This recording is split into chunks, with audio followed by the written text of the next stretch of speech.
A lot of people who try to backload works,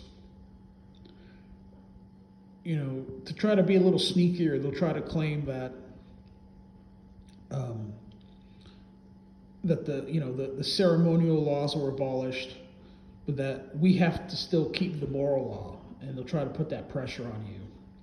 Okay, and they're basically just backloading works into the gospel. And here in James 2:10, let's see if James 2:10, differentiates between the ceremonial laws and the so-called moral laws.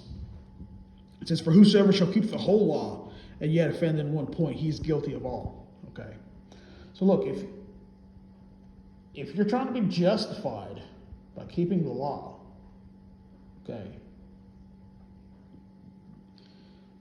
you will be judged on all the law, not just a part of it. Okay. And the Bible says, "For all have sinned and come short of the glory of God." Right? What is sin? It's a transgression of the law. And that Jesus Christ had to pay our sin debt in full. Okay.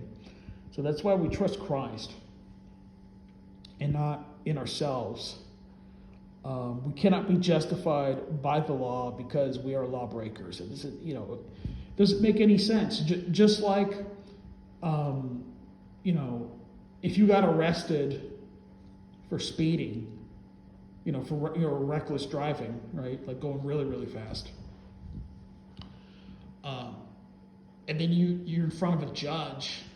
You can't tell that judge, yeah, I was caught for reckless driving, but I don't California roll and I stop at stop signs. I just go really fast on the highway, but I never speed in a school zone, and I adopted a bunch of puppies, and I feed all the stray cats. I'm a good person. No, you can't use that as your defense. Okay. Just like, you can't tell God that you keep his law, even though there's some things in the law that you've clearly broken it. According to James, you're guilty of all if you offend in one point. So, this is why we need the grace of God, and thank God for the grace of God. And Ephesians 2 reminds us that by grace you're saved. We're saved by the grace of God, not our works, right?